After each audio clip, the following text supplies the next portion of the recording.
আমরা প্রচণ্ডভাবে হয়রানি হইতেছি, এর কোনো শেষ নাই। বাংলা একটা কথা আছে, পাটা বুটার ঘষাঘষি মসজিদ শেষ। আমাদের হচ্ছে সেই অবস্থা, এরা মারামারি করে জনগণের, সাধারণ জনগণের ভোগান্তি।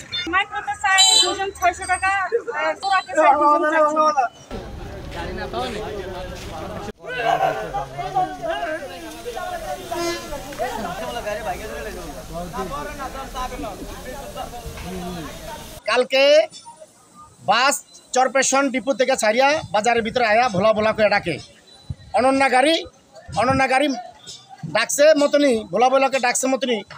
ওরা সিনজিয়ালারা এসএস পাইপ নিয়ে অতর্কিতভাবে ড্রাইভার এবং কন্ট্রাক্টর দুজনের এলোপাতারিভাবে পিটা মারধর করিয়া তারপরে পাঠাইছে। এরা হাসপাতাল আছে, হাসপাতাল ভর্তি আছে, ভোলা সদর হাসপাতালে আছে।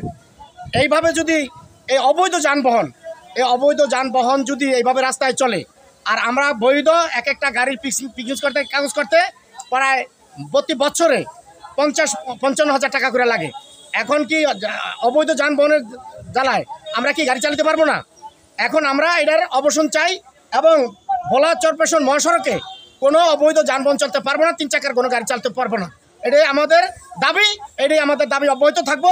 এবং এটা যাবৎ পর্যন্ত এই গাড়ি, এই অবৈধ যানবাহন যাবৎ পর্যন্ত না সরিয়ে দিব রাস্তা থেকে, যাবৎ পর্যন্ত আমাদের আন্দোলন চলবে, আমাদের গাড়ি বন্ধ থাকবো।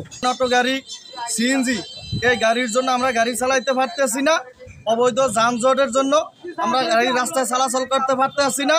এবং সিএনজি ওভারটেক করব, গাড়ি ওভারটেক করব, কিভাবে করব? আইসা গাড়ির সামনে আইসা ভরে, পিছন থেকে আইসা পিছনে দাঁড়িয়ে যায়। অটো গাড়ি, সিএনজি আইসা গাড়ির সাথে ধাক্কা খায় বলতে আছে যে গাড়িওয়ালার দোষ, এই হইছে সেই হইছে। দোষ কার এটা কেউ দেখে না, দেখে উল্টা বাস পরিবহনে মানে জরিমানা করতে আছে। অটো সিএনজি অবৈধর জন্য আমরা গাড়ি চলাচল করতে পারতেছি না।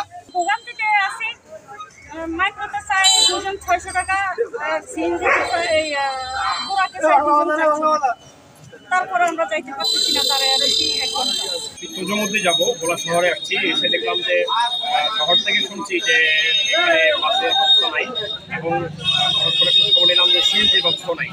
তো আসলে সত্যিকার অর্থে আমরা এখানে একদম কর্পোরেশনের লোক আছে, পুজোর মধ্যে যাবো, গুজরাট পর্যন্ত যাবো, কিন্তু এখানে বাসের ব্যবস্থা না থাকার কারণে আমরা অনেক দিতে আছি, বাসও নাই, সিএনজিও নাই।